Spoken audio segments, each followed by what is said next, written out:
Hi Scorpio, Didici here with your September 2013 overview. And we're going to go into the month of October because obviously we're running a little bit late here. I'm in transit myself here in Sydney, Australia, and had a few technical difficulties too. But anyhow, the interesting and useful aspects that I see starting the month off, this month, of the Sun and Mercury in your 11th house, in a very fine aspect to Pluto there in the 3rd house, and also to Jupiter in the 9th house of your horoscope. These are all very beneficial, bringing good fortune, wealth, and ample opportunity if you want to take advantage of that.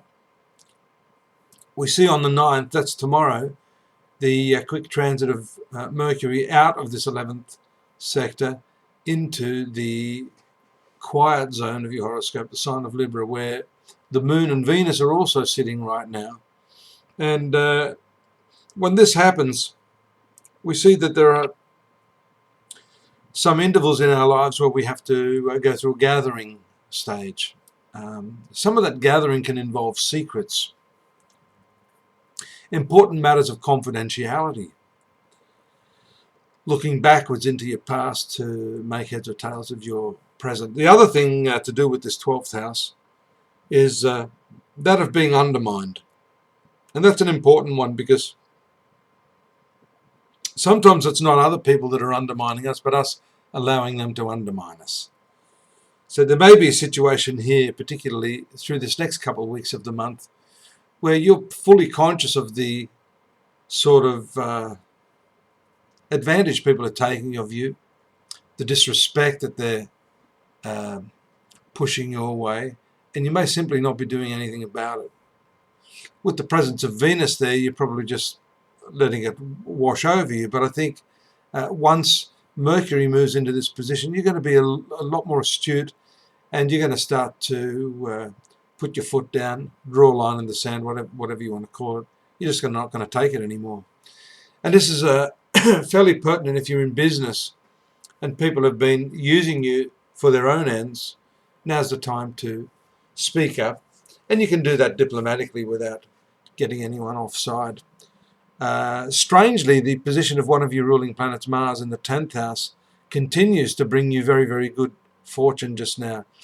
On the one hand, you don't have a lot of energy for work because, as I said, you're probably looking more backwards, trying to get a deeper understanding of who you are at this stage. But strangely, that position of Mars is very lacking, along with Jupiter on that, what we call the 10th cusp, either side, is very expansive. So even without too much of your effort over this next couple of weeks, things are going to move forward.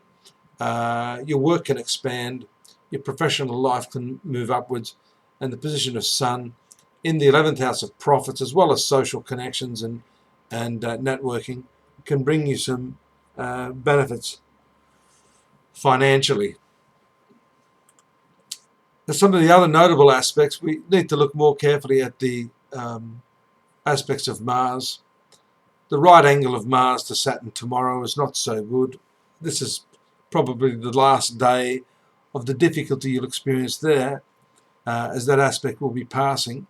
But it's interesting that Mars does create sudden and unexpected good fortune for you around the 15th or leading up to that. So any time between now and that date could have relevance to those other factors that I just mentioned, where you're not going to have to make too much effort on one or other front of your professional life, yet the good results will be forthcoming, so don't worry.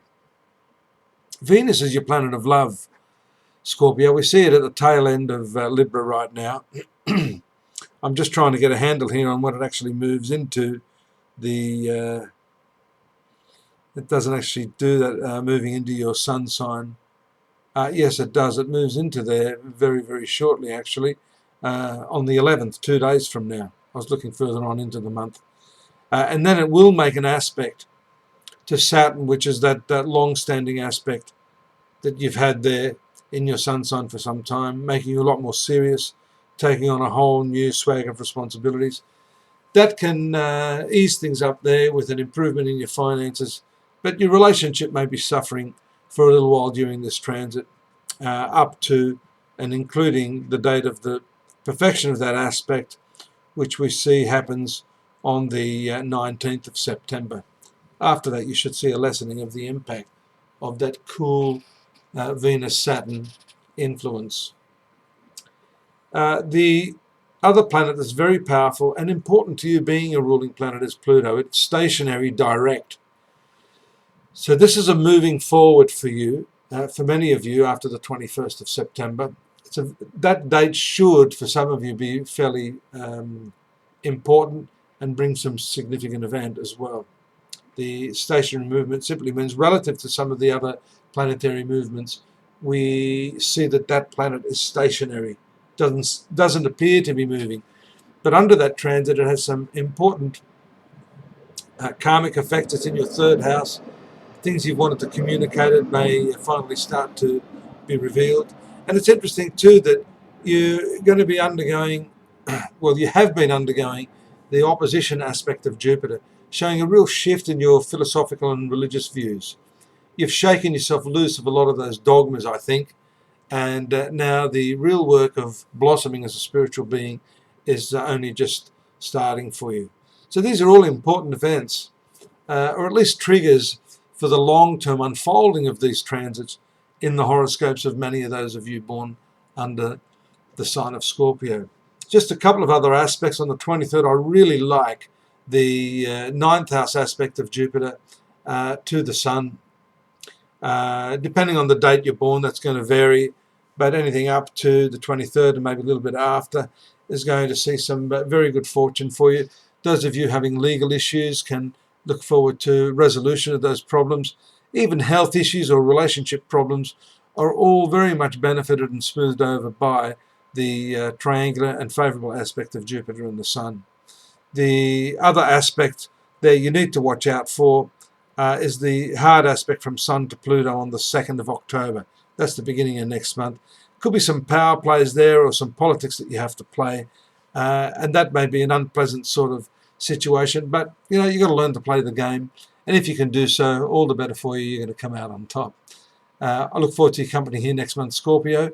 Don't forget to visit me at astrology.com.au. We've got more detailed information on these rather brief predictions I've given you, monthly and yearly forecasts, along with the dailies, to which 70,000 people a day are now tuning in. I hope to see you there. And here again next month. Good luck. Bye-bye for now.